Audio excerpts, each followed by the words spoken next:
गुरुर्ब्रह्मा गुरुर्विष्णू गुरुर्देवो महेश्वरः गुरुर्साक्षात् परब्रह्म तस्मै श्री गुरवे नमः। अवधूत चिंतन श्री गुरुदेव दत्त। नमस्कार. श्री दत्त महात्म्य बोधामृत या यूट्यूब चॅनलवर आपलं सहर्ष स्वागत करीत आहे. श्री दत्त महात्म्य बोधामृताच्या मागील 41व्या भागात आपण समदृष्टी हा वंदन भक्तीचा केंद्रबिंदू आहे आणि तशी दृष्टी प्राप्त होणं अवघड आहे हे पाहिलं. आता पुढे स्वामी म्हणतात, सच्चिदात्मा स्वये एक अस्ति भाती प्रियत्वे देख भाव ठेवोनी तेथे एक वंदिता लोक आढळ मिळे. अर्थात सच्चित आनंद स्वरूप आत्मदेव आणि परमात्मा एकच एक सर्व जगाला व्यापून आहे. सर्वांच्या ठाई तेच एक भगवंत आहे असा भाव ठेवून त्यांना वंदन करावं म्हणजे अढळ पद मिळेल. आता प्रत्यक्ष स्वामी हे जे सांगत आहेत म्हणजे आचरणात आणणारे सुद्धा असणारच. विचार करू लागताच अनेक संत दिसू लागले. संत एकनाथ महाराज चंद्रभागेतून स्नान करून परतताना तप्त वाळवंटात एक चांडाळाचं पोर रडताना दिसलं. तशी धावत जाऊन त्या करुणाघनाने त्याला चटकन उचलून घेतलं. त्याच्या अंगाला चिकटलेली उष्ण वाळू झटकून करुणेनं त्याला जवळ घेतलं, त्याचं सांत्वन केलं. त्या बालकाच्या अंतर्यामी असलेल्या भगवंतांचं अस्तित्व जाणवलं. म्हणूनच भगवंतांच्या देहाला चटके बसल्याचं दुःख महाराजांच्या डोळ्यातून वाहू लागलं. परमपूज्य गुळवणी महाराज नरसोबाच्या वाडीला त्यांच्या सत्कार प्रसंगी गुरु महाराजांनी व्यासपीठावरच समस्त वाडीकरांना साष्टांग नमस्कार घातला. सगळ्यांमधलं दत्त स्वरूप जाणणारा महापुरुषच हे करू शकतो. परमपूज्य गुरु महाराज, परमपूज्य दत्त महाराज कवीश्वर, परमपूज्य काका महाराज या आणि अशा अनेक सद्गुरू माऊलींना सगळ्याच साधकांशी सारख्याच सहानुभूतीने ममतेने वागताना बोलताना आपण अनुभवलं आहे. प्रत्येकाला वाटावं मीच त्यांचा आवडता, हे फक्त माझेच इतपत प्रत्येकावर सारखाच मायेचा वर्षाव त्यांनी केला. ह्याचं एकच कारण, त्यांचा आमच्या सगुण नामारूपाशी काही संबंध नसतो. त्यांचा संबंध थेट अंतर्यामी असलेल्या स्वरूपाशी असतो.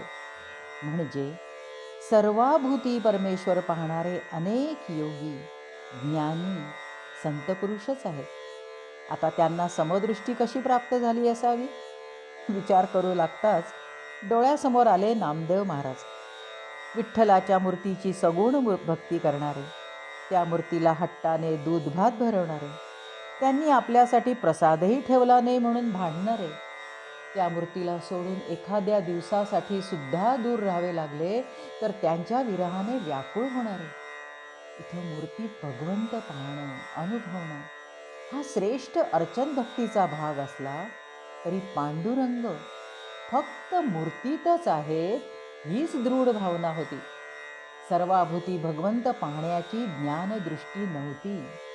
म्हणून तर गोरोबा काकांनी त्यांना कच्चं वडकं म्हटलं. याच नामदेवांना संतांच्या उपदेशानं विसोबा खेचर हे महान सद्गुरू भेटले.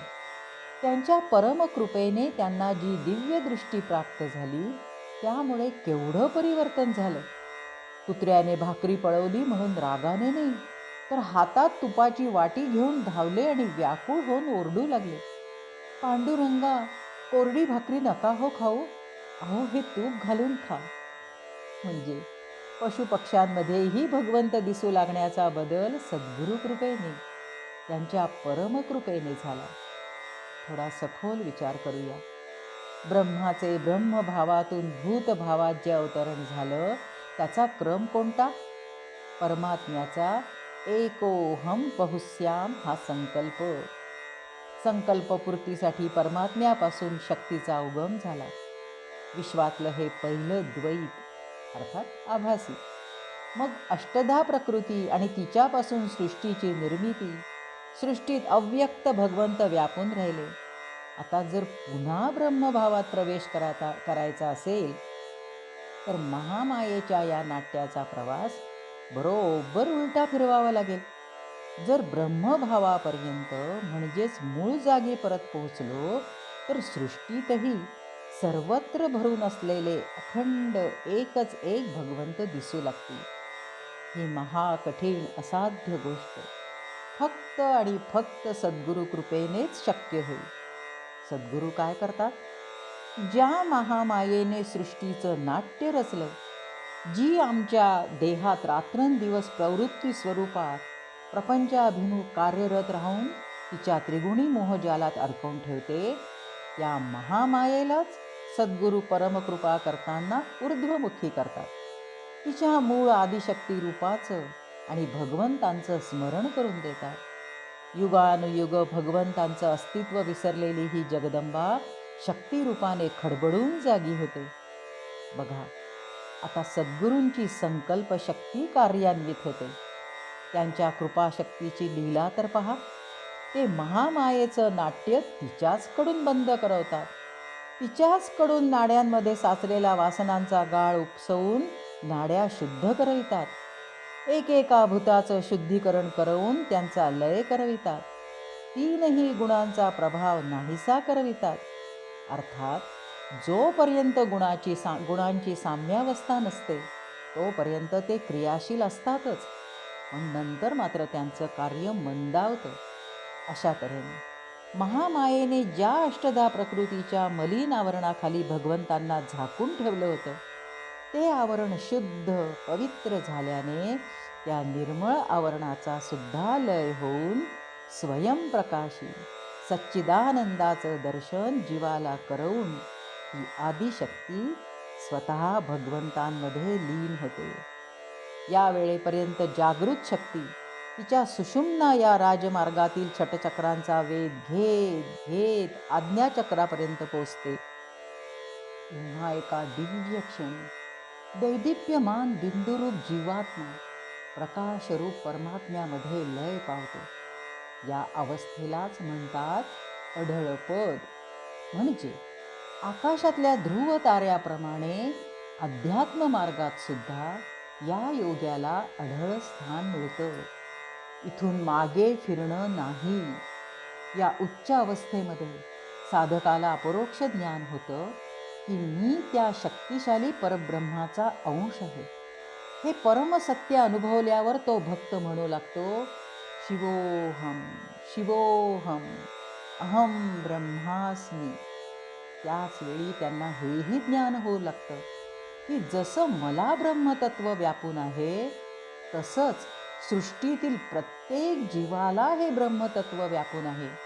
तसंच सृष्टीतील प्रत्येक जीव हा आणि मी वेगळं नाहीच, अशी त्या योग्याला समवृत्ती नंतर समदृष्टी प्राप्त होते. या अवस्थेत महामायेचं द्वैताचं नाटक संपतं. या सिद्धावस्थेचं वर्णन संत एकनाथ महाराजांनी त्यांच्या अभंगात हुबेहूब केलेलं आहे. ते म्हणतात, सद्गुरूंनी त्यांच्या कृपेचं असं अंजन डोळ्यात घातलं आहे की मला आत बाहेर सर्वत्र रामच राम दिसत आहे. जागताना झोपताना अहो स्वप्नातही रामच दिसतात. पुढे म्हणतात, एका जनार्दनी भावही नेका जो देखो सो राम सरीखा. काय उच्च अवस्था असेल ही. सगळे सिद्धपुरुष याच अवस्थेत असतात आणि पशुपक्ष्यांपासून माणसांपर्यंत सगळ्यांमध्ये भगवत दर्शन करतात आणि भक्तिभावाने वंदन करतात. ही खरी वंदन भक्ती आहे. ते अत्यंत भाग्यवान असतात ज्यांना अशा परब्रह्मस्वरूप सद्गुरू माऊली प्राप्त होतात. ते त्यांच्यासारखे शिष्याला केल्याशिवाय त्यांचा हात सोडत नाही. या उच्च अढळपदावर आम्ही कधी न कधी नक्कीच आरूढ होऊ, ही दृढ श्रद्धा हवी. पण तोपर्यंत काय करायचं? तर या परोक्ष ज्ञानावर श्रद्धा, विश्वास ठेवून प्रत्येकाला भगवत स्वरूप मानून वंदन करूया. प्रपंचाच्या उलटा हा प्रवास वेगाने होण्यासाठी साधनेला आणखीही काही गुणांची जोड द्यावी लागणार आहे बरं. स्वामी म्हणतात, सर्वथा न निंदी कोणा कोण, त्याचा मनी नाणी क्षीण. सर्वभूती देवपण, मानुनी वंदन सर्वा कीजे. बघा, प्रत्येकच व्यक्तीत काही ना काही गुण आणि दोष असतातच, पण ते सगळे देहाशी निगडीत, किंबहुना काया वाचा मनामुळेच आहेत. आतून तर आपण सगळे एकरूपच आहोत. त्यामुळे आपण कुणाचीही निंदा केली तरी ती प्रिय भगवंतांचीच केली असं नाही का होणार? त्यामुळे चुकून वाईट बोललं गेलं नव्हे, अगदी मनात वाईट विचार जरी आले तरी हे भान येताच जीभ चावून कान पकडले तरी सध्या पुरे आहे. आपल्याला या प्रपंचाच्या उलट दिशेने प्रवास करतानाच्या महामार्गावरील किमान पथ्य आचरणात आणणं हा आम्हा साधकांचा स्वधर्म आहे. अपथ्याचा त्रास आपल्यालाच होणार आहे, म्हणून सत्सद विवेक बुद्धी सतत जागी ठेवायला हवी. सुरुवात तर निंदा बंद या घोषवाक्यानेच करायला हवी. आपण निंदा केव्हा करतो हो? थोडं आत्मनिरीक्षण करूया. जेव्हा कुणाचे तरी दोष दिसतात तेव्हा. मग कोणाही व्यक्तीमधले दोष पाहायचे नाहीत हा दुसरा संकल्प करावा लागेल. दोष दिसून सुद्धा निंदा केव्हा होते? जेव्हा त्या व्यक्तीबद्दल मनात राग, द्वेष यांसारख्या कटू भावना असतील, मतभेद असतील, किंवा ती व्यक्ती आपल्यापेक्षा वरचढ असेल, म्हणून मत्सर असेल, तेव्हा आपण आपला अहंकार सुखावण्यासाठी त्याची निंदा करतो. म्हणजे काय? तर आपलं मन त्या व्यक्तीविषयीच्या कटू विचारांनी कलुषित असेल तर त्या मलिन विचारांना वाट करून देण्यासाठी आपण निंदा करतो. मग आता सांगा, दोष कोणात आहे? आपल्याच मनात आहे की नाही? आपलीच दृष्टी निर्मळ नाही, आपल्या मनात आणि दृष्टीतच भेद आहे. आणि ज्या लोकनाथ पथावरून वासुदेवाच्या मंदिराकडे आपण वाटचाल सुरू केली आहे, त्याचं ध्येय आहे समदृष्टीची प्राप्ती. ती एकदम होणार नाही हे मान्य, पण त्यासाठी प्रयत्न तर करायला हवा ना. यात एक स्वार्थ असाही आहे बरं का, तो तरी लक्षात घ्यायला हवा. सगळ्याच संतांनी एकमुखानं सांगितलं आहे, आपण ज्यांची निंदा करतो त्यांची पापं आपल्याकडे येतात आणि उलट पुण्यकर्मफळं त्यांच्याकडे जातात. म्हणजे निंदा करून पाप कमवा आणि पुण्य गमवा, हो की नाही? त्यापेक्षा निंदा बंद हा उपाय बरा. शिवाय निंदकाचं घर असावं शेजारी हेही उत्तमच, त्याचंही स्वागतच करावं. स्वामी म्हणतात, त्याचा मनी नाणी क्षीण, न आणि क्षीण. कारण एकतर दोष दिसून ते कमी करता येतात आणि सगळ्यात महत्त्वाचं म्हणजे अहंभाव कमी करण्यास हातभार लागतो. म्हणजे आम्हाला सर्व ठाई स्वतःला आणि आपल्या ठाई सगळ्यांना पाहायचं ब्रह्मज्ञान प्राप्त होईपर्यंत कुणी दुखावलं, अपमान केला तरी त्याचा शीण मानायचा नाही. हा तिसरा संकल्प करावा लागेल. आता पुढची पायरी आहे सगळ्यांना आदरानं वागवावं. सुरुवात तर घरातल्या नोकर चाकर मंडळींपासूनच करूया. आपलं धकाधकीचं आयुष्य सुखाचं करणाऱ्या या मंडळींना मोबदला म्हणून पैशांबरोबरच गोड बोलणं, त्यांची विचारपूस करणं, त्यांच्या अडचणी समजावून घेणं, शक्य तेवढी मदत करणं, हे सगळं करताना त्यांच्या जागी अगदी भगवंतांना जरी नाही तरी निदान स्वतःला ठेवून पाहावं. अशी समाजातल्या दुर्बल घटकांपासून सुरुवात करून एक एक पाऊल पुढे जाऊन स्वतःला घडवण्याचा प्रयत्न करायला हवा.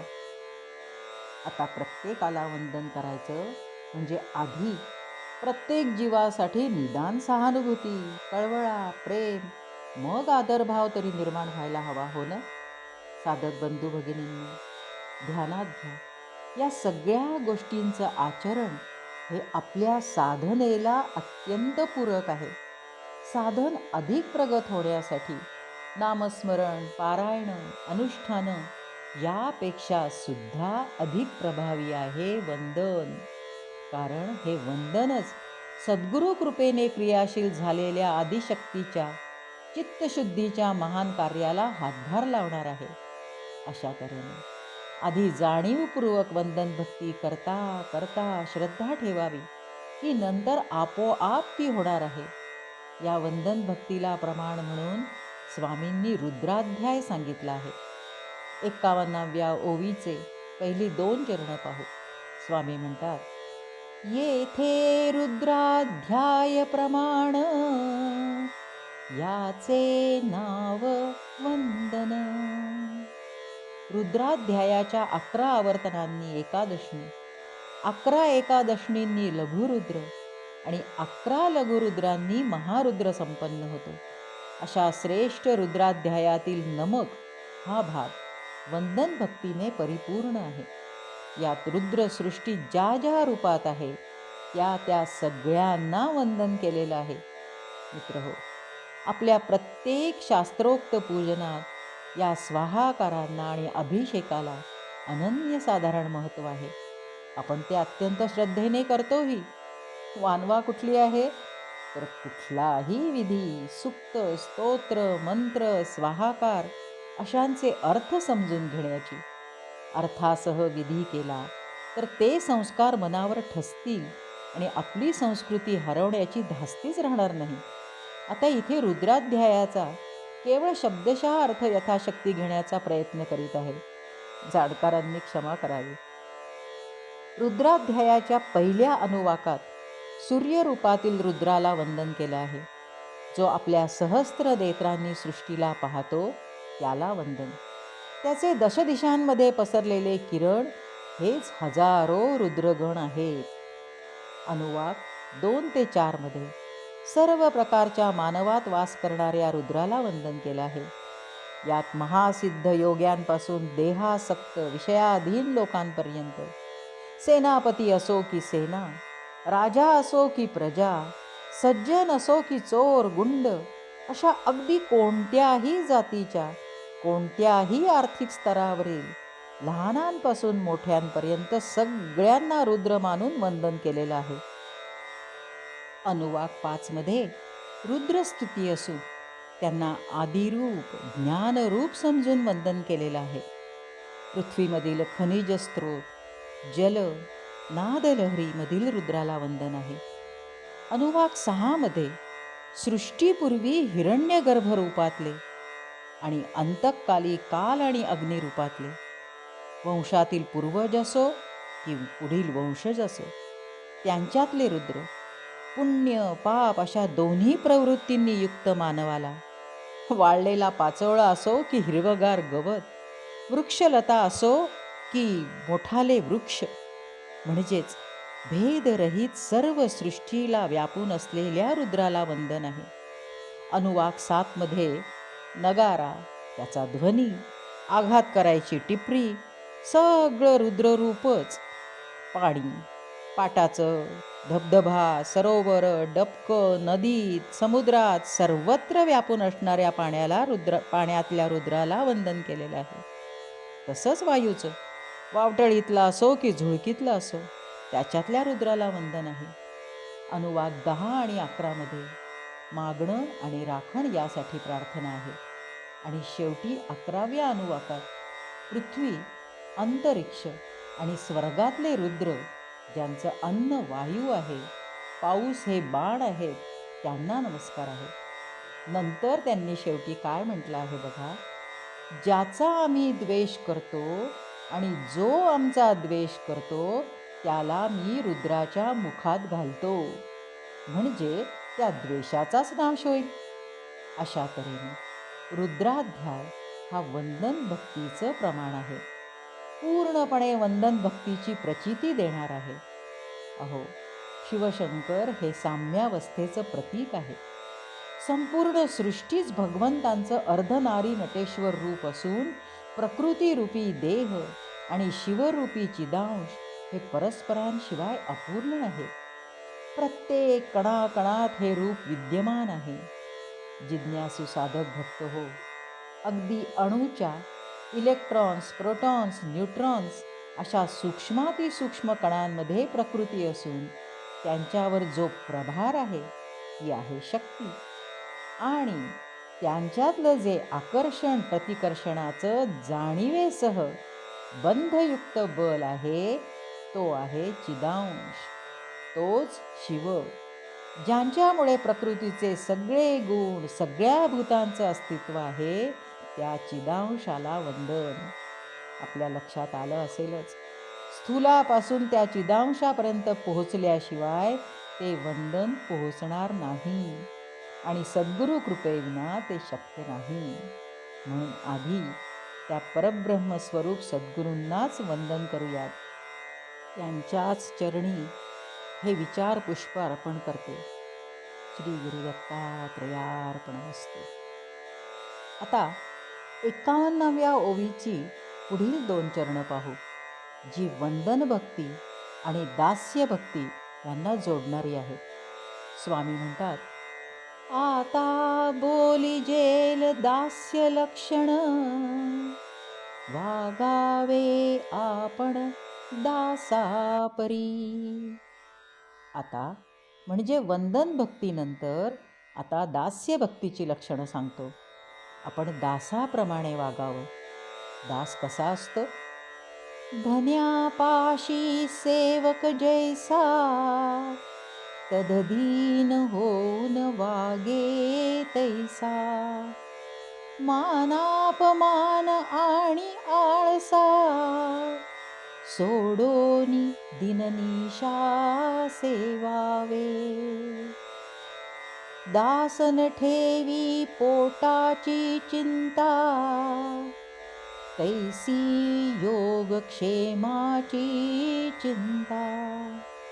न ठेवावी सर्वथा, ते घे माथा परमेश्वर. दास मालकाच्या अधीन होऊन राहतो. धन्याच्या पायाशीच लीन होऊन राहतो. धन्याने अपमान केला तरी तो त्याचा खेद करत नाही. उलट रात्रंदिवस पडेल ते काम मुकाट्याने करीत राहतो. शरीर थकलं तरी तो विश्रांती घेत नाही की आळसही करत नाही. त्याचं शरीर आणि मन दोन्हीही धन्याच्या अधीन असून धनी कसंही वागला तरी तो तोंडानं त्याचं गुणगानच करतो. आपल्या प्रपंचाची, उदरनिर्वाहाची चिंता धनी करील. आपण आपलं काम करावं असा तो निवांत असतो. जे धनी वाढेल ते मुकाट्याने खातो. पक्वान्न असो की शिळं अन्न असो, त्याला स्वतःची इच्छा नसते. धन्याची सेवा हेच त्याच्या आयुष्याचं ध्येय असतं. परमपूज्य स्वामी महाराज म्हणतात, धन्यापाशी सेवक जैसा, तदधीन होऊनी वागे तैसा. इथं तदधीन या शब्दात सगळा दास्यभाव दडलेला आहे. अधीन, अधीन म्हणजे कसा? एक उदाहरण पाहू. जमीनदाराकडे स्वतःचं शेत गहाण टाकायचं. त्याच शेतात नोकर म्हणून राहायचं. जमीन कसायची, भाजायची, बी पेरायचं, पाणी घालायचं, खुरपी करायची, पीक काढायचं, कोंडा काढून स्वच्छही करायचं आणि सगळंच्या सगळं जमीनदाराला देऊन टाकायचं. त्याचं शेत, त्याचंच पीक, त्यालाच अर्पण. त्यातून तो जे देईल त्यात समाधान मानायचं. त्याची सत्ता आणि आपलं क्षुद्रत्व ओळखून त्याच्या आश्रयानं राहायचं. आपल्याच शेतात आपण सेवक म्हणून राहायचं. आता असं भक्तानी वागावं म्हणजे काय हो? स्वतःचा देह भगवत चरणी अर्पण करायचा. त्याच देहात तो त्याचा देह म्हणून राहायचं. यमनियमांचं पालन करून नाम, जप, कीर्तन, प्रवचन, पूजन, श्रवण, यज्ञयाग अशा सर्व प्रकारे उपासना आणि भक्ती करून देहाची आणि चित्ताची शुद्धी करायची. वैराग्याच्या अग्नीनं हिणकस जाळून टाकायचं. भगवत प्रेमाचं बीज पेरायचं. त्याला उत्कट भक्तीचं पाणी घालायचं. विवेकाने खुरपी करून त्या भक्तीच्या रोपाचं अविद्यारूपी तणांपासून रक्षण करायचं. दिव्य सुख आणि परमशांतीचं पीक काढायचं. अहंभावरूपी कोंडा काढून झटकून टाकायचा आणि अगदी मोक्ष मिळाला तरी तो सुद्धा ज्याचं देह आणि मन आहे त्याच्या चरणी अर्पण करायचा. काम करणारं शरीर आणि मन आहे त्याच्याशी तर माझा काही संबंधच नाही. माझा कोण? माझा फक्त भगवंत. तो माझा आणि मी त्याचा. ज्यानं अशा प्रकारे निष्काम कर्मयोग भक्तिभावानं केला आणि अहंभाव कोंड्यासारखा झटकून टाकला आहे, त्याला मग भगवंत जवळ करतात. खरं तर हा अहंभावाचा पडदाच जीवाला भगवंतांपासून वेगळं करीत असतो. तो विरल्यावर जीव आणि भगवंतांचं ऐक्य तर स्वयंसिद्धच आहे. वर पाहता अधीन व्हावं यात एवढा अर्थ दडलेला आहे. अहो ज्याचा अहंभाव गळला तोच सर्वस्व अर्पण केल्यागत भगवंतांच्या गळ्यात पडेल, त्यांच्या अधीन होईल. हीच दास्य भक्ती आहे. इथे आपल्या लक्षात येतं की सेवा करणं आणि दास होणं यात मूलभूत फरक आहे. सेवा करताना मला बरं वाटतं, सद्गुरू प्रसन्न होतात, सद्गुरू आपल्यासाठी एवढं करतात, आपण थोडं तरी करायला हवं, वगैरे वगैरे काही ना काहीतरी उद्देश असतो.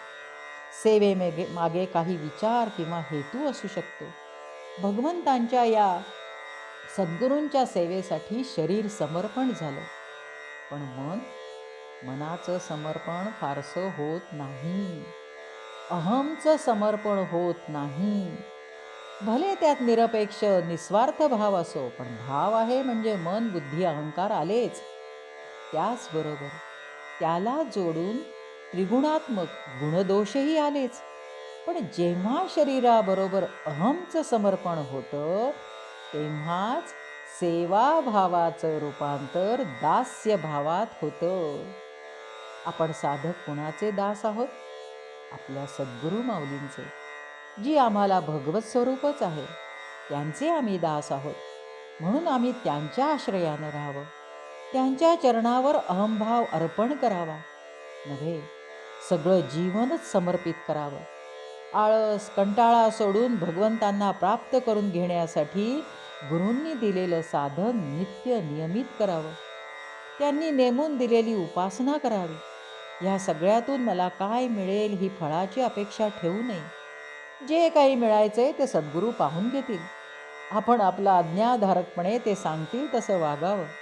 साधन करताना त्यात किंवा प्रपंचातही ज्या अडचणी येतील, तसंच जी दुःख येतील ती प्रारब्ध म्हणून भोगून संपवावीत. अगदी निर्विकारपणे त्यात अडकून न पडता साधन नियमित सुरूच ठेवावं. थोडा सूक्ष्म विचार करू. महायोगाची साधना ही सद्गुरूंची सेवा आहे. जोपर्यंत मनाची लुडबुड असते तोपर्यंत ती साधना असते. जेव्हा देहाबरोबर मनाचंही समर्पण होतं तेव्हा साधनेला समाधी अवस्था प्राप्त होते. म्हणजे भगवंतांच्या भेटीसाठी, जीवाशिवाच्या ऐक्यासाठी नुसती साधन सेवा उपयोगाची नाही. ज्यांना समाधी अवस्थेला प्राप्त करायचं आहे त्यांनी भगवंतांची आणि सद्गुरूंची दास्य भक्ती करायला हवी. किंबहुना दास्य भक्तीशिवाय ब्रह्मैक्य नाही. परमपूज्य काका महाराज हे एकच वाक्य किती वेळा म्हणायचे? श्वासावर लक्ष केंद्रित करा आणि जे होतंय ते होऊ द्या. श्वासावर लक्ष केंद्रित करा म्हणजे प्राणशक्तीला शरण जा आणि जे होतंय ते होऊ द्या. परमपूज्य काकांचं हे एकच वाक्य पूर्ण दास्य भक्तीचा बोध करून देणारं आहे. संतांचं मोजकंच बोलणं असं वेळोवेळी आठवतं आणि वेगवेगळ्या पद्धतीनं समजत जातं. आपण बऱ्याच वेळा हे शारीरिक पातळीवर विचारात घेतो. जे होतंय ते होऊ द्या म्हणजे ज्या शारीरिक किंवा प्राणायामाच्या क्रिया आपोआप होतील त्या होऊ द्याव्यात. त्यांच्यामध्ये अडथळा आणायचा नाही. पण मनानं अडथळा आणायचा नाही हे फारसं लक्षात येत नाही. म्हणजे सद्गुरू माऊलींनी सांगितल्याप्रमाणे श्वासावर लक्ष केंद्रित करतोही आणि थोडा वेळ श्वासाचा मनात लय होतोही, पण मन केव्हाच गुंगारा घेऊन श्वासातून पळ काढतं. म्हणजे मनाचं पूर्ण समर्पण होत नाही. अहो हजारो जन्म महामायेच्या पसाऱ्यात बाह्यसृष्टीत रमलेलं मन दृश्य आणि व्यक्त सृष्टीतच सुखाचा शोध घेत भटकत असतं. प्रपंचातली आसक्ती संपलेली नसते. मी, माझंपण, मान, अपमान, सुखदुःखादी द्वंद्व अंगाला कातडी चिकटावीनं अशी मनाला चिकटलेली असतात. त्यांना जराही कोणी धक्का लावला तर जखम झाल्यासारख्या वेदना होतात. ही भौतिक आसक्तीच साधना काळात मनाच्या लयामधली सगळ्यात मोठी अडचण आहे. साधनेने ती कमी होईलही, पण त्यासाठी लागणारा वेळ आपण वाढवतो आहोत का? कारण सद्गुरू कृपेने जागृत झालेली चैतन्य शक्ती चित्तातून संस्कार बाहेर काढते आणि आम्ही आम्ही दिवसभरात त्याच्या कित्येक पट नवीन संस्कारांच्या कचऱ्याची भर घालून पुन्हा चित्त मलिन करतो. मग त्यासाठी काय करावं? त्यासाठी काय करावं हे आपण पुढील भागात पाहू. आज इथंच थांबू. अवधूत चिंतन श्री गुरुदेव दत्त. दिगंबरा दिगंबरा श्रीपाद वल्लभ दिगंबरा. दिगंबरा दिगंबरा श्रीपाद वल्लभ दिगंबरा. दिगंबरा दिगंबरा श्रीपाद वल्लभ